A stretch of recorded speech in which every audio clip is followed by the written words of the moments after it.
Namaste and welcome to this first video on Vibhuti Pada. Vibhuti Pada consists of 56 sutras.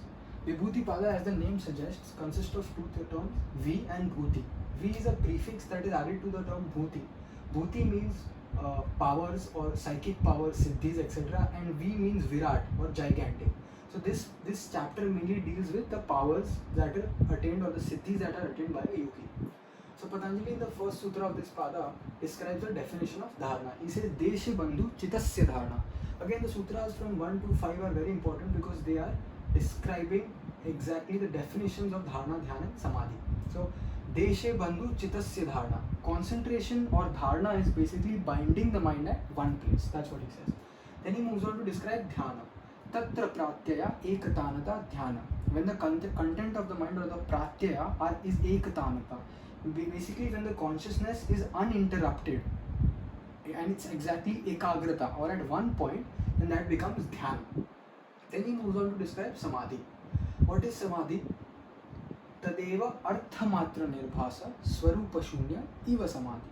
Arthamatra nirbhasa. Artha is the object, nirbhasa is appearing. So when the object is appearing only as if Swarupa Shunya, as if your own self or your own form is devoid, it is not there, then that becomes Samadhi. So basically pure objective awareness is Samadhi. And then he says all these three together form Samyama. Trem ekatra samyamaha. He says these three together form Samyama. Then what is the result of this Samyama? Tatra jayat prajna alokaha. Prajna aloka, or the consciousness dawns. Consciousness or the spiritual vision takes place. The term prajna aloka is very important for the result. Then he says tatra brahmishu vinyogaha. Vinyoga is, or the application of this samyama is bhumishu. Basically what he's saying is whatever you've experienced in dharana, dhyana and samadhi, you have to take it further. You have to take it further and turn it more inward. Bhumishu. Basically it should be further applied to the subtler stages, of samadhi and even beyond. That's what he says. And then he moves on to say that all these three stages that I have described are nothing but antaranga yoga. So the first 5 stages of Ashtanga yoga, that are Yam, Niyam, Asana, Pranayama and Pratyahara, are Bahiranga yoga, and these 3 stages are Antaranga yoga. And then he says that Tadeva Bahiranga Nirbijasya. So what he's saying, whatever these 3 are described, they are external to Nirbija Samadhi.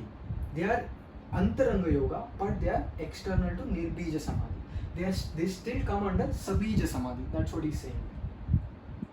So after this, he moves on to describe the Parinamatraya. Parinama is nothing but transformation. Transformation takes place during Samadhi. So understand it this way. One moves on from Samadhi Parinama to Ekagrata Parinama to Nirodha Parinama. So suppose for example, I am taking Om, A-U-M, as the basis of my concentration to go into Samadhi. At first, I am trying to, imagine Om as in my mental concept, I'm trying to keep it there, but it goes and keeps on coming. But ultimately I reach a stage where Om is constant. There is something else, but it's at least constantly there. So that stage of tranquility where Om is constantly there, that is Samadhi Parinama. Then immediately there is a stage where there is only Om and there is nothing else. There is absolutely ekagrata of the pratyaya or the Om. And that is ekagrata parinama, transformation in the form of concentration. Samadhi is transformation in the form of tranquility. After ekagrata parinama, I have to still progress further. But to still progress further, I have to drop the pratyaya, I have to drop the Om that I am concentrating on. So I have to move from Sabija, that is Samadhi, and ekagrata fall under Sabija Samadhi, and this is Nirbija Samadhi. So I have to go further from Sabija to Nirbija Samadhi. So now what I have to do is I have to suppress the pratyaya and move on to further Shunya Avastha, that is Nirodha Parinama, where I'm transforming in the form of suppression. I'm trying to suppress the pratyaya and move further. So again, you don't need to go into detail, you just need to remember what is this transformation, basically the names of this parinama. Then what he says is dharma is the common substratum. What he says is whenever one is, even for one's own life when from childhood to death, there is something that stays common in everyone. That is the dharmi of the common substrata. He says similarly for a yogi, there is a lot of changes which occur when he goes through all of these things, but this dharmi remains the same. Then now we move on to the various types of samyama and what happens when one performs the concentration or extreme concentration on them, what is the result of the siddhis that a yogi attains. So by performing samyama on the parinamatraya, that is nirodha, ekagrata and samadhi parinama, one gains knowledge of the past and the future. Then by performing samyama on the shabda, that is name, artha, form and pratyaya, again content of mind, when one performs samyama on these three separately, then one knows knowledge of all beings on the planet. Speech of all beings arises. Then further he moves on to describe further samyama, what happens. When one performs samyama on samskaras or the vasanas or latent impressions that one has, what happens? One has access to the all past births of their lives, basically all of their reincarnations. Then one performing samyama on pratyaya, knowledge of another mind is gained. Basically a yogi is able to know what goes on in another person's mind. And by performing samyama on his own body, he becomes invisible. So what Patanjali says here is, when one performs samyama on the own body, one is able to disconnect the connection between I and light. So when one is able to do that, he becomes invisible. Then by performing samyama on the karma, one is able to know the time of the death, the knowledge of the time of the death. Here he speaks about two types of karma, sopakrama and nirupakrama. Basically what is sopakrama is nothing but prarabdha karma, which is karma which is bearing fruit, and nirupakrama is nothing but sanchita karma, which is lying dormant and yet to bear fruit.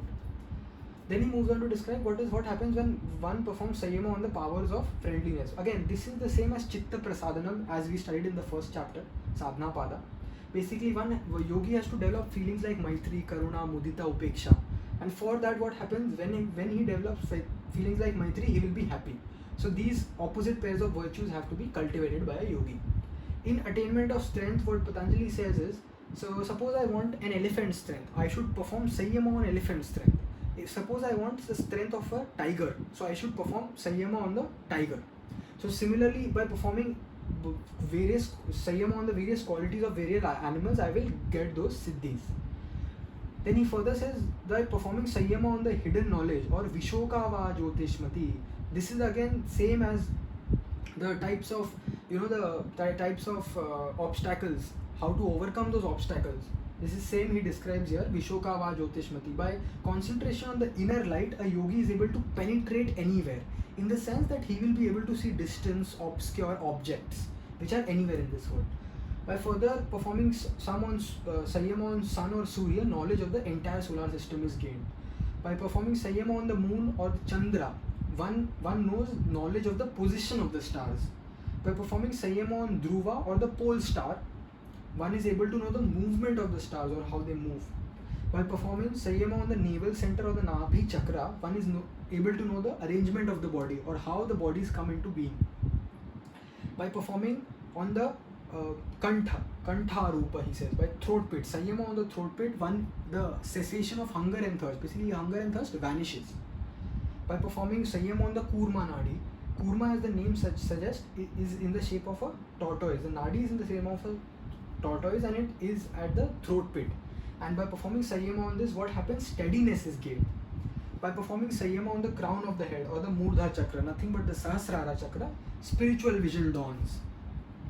By performing samyama on the heart, nothing but the anahata chakra, what happens? Awareness of the chitta dawns. Basically the chitta becomes illuminated.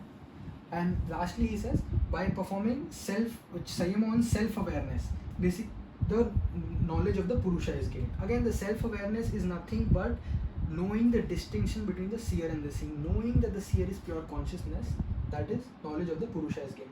This is again self-awareness. By samyama on self-awareness is a very high form of samyama and it is beyond the realm of Prakriti. So that's it for this lecture. We will continue with the various samyamas in the next lecture. Thank you so much.